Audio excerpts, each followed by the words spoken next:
অমর একুশে বইমেলা প্রায় শেষের দিকে। চতুর্দশ দিনেও সেই অর্থে জমে ওঠেনি। একুশের বইমেলা একুশের মাস ফেব্রুয়ারিতেই যেন হয়।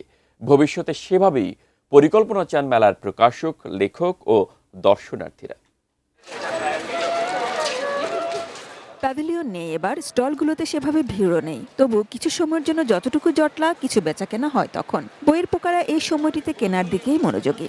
পুরান আমাদের যে আগের যে রাইটার যেমন যে শরৎচন্দ্র বা বঙ্কিমচন্দ্র, তাদের যে মানে বইগুলো আছে, মানে ওল্ড আর নতুন মিলিয়ে যদি বই রাখা হয় তাহলে ভালো হবে। যে আমরা নতুন যে রাইটার তাদের জিনিসও দেখলাম, আবার যে আমরা যে কালজয়ী যেসব উপন্যাস আছে বা কালজয়ী যেসব গল্প বা লেখা আছে সেগুলো থাকলো। সায়েন্টিফিক পছন্দ, হরর পছন্দ আর কমেডি টাইপ পছন্দ।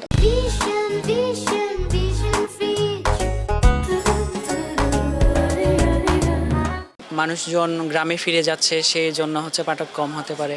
তাছাড়া স্কুল কলেজ বন্ধ দিয়ে দিছে। ভালো লাগছে ঢাকা শহরে এসে বইমেলা, একটু নীরব আর কি। নিউজে যেরকম দেখি আমরা যে অনেক ভিড় থাকে, তবে ভালো লাগছে। ওভারঅল পরিবেশটা সুন্দর।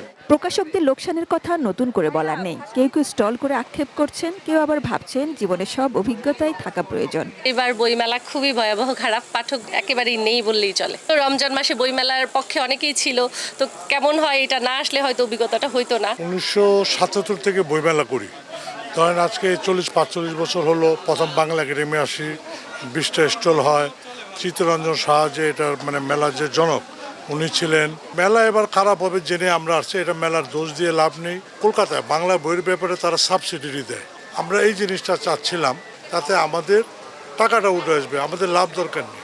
লেখকরা বইমেলায় সেভাবে পাঠক না পেলেও বিকল্প উপায়গুলোতে চেষ্টা বাড়িয়েছেন। সামাজিক যোগাযোগ মাধ্যম এবং বই বেচাকেনার অন্যান্য প্ল্যাটফর্মগুলোকে কাজে লাগাতে চাইছেন। সোশ্যাল মিডিয়াতে বইয়ের প্রচার চলছে, কিংবা এখন নানা ধরনের প্ল্যাটফর্ম তৈরি হচ্ছে, বইয়ের গ্রুপ আছে, তারপর ই-বুক চলছে।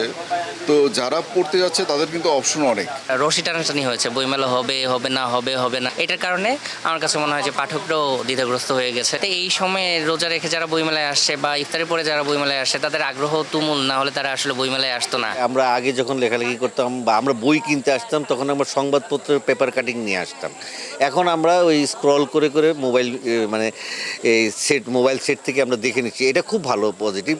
যত যাই হোক, তবু তো প্রাণের মেলা। প্রতিদিনই আসছে নতুন বই। লেখক ও প্রকাশকের কাছে নিজেদের বই সন্তানতুল্য, তাই নতুনের আগমনে উদযাপনও চলছে। Sajida Sweety, ATN News, Dhaka.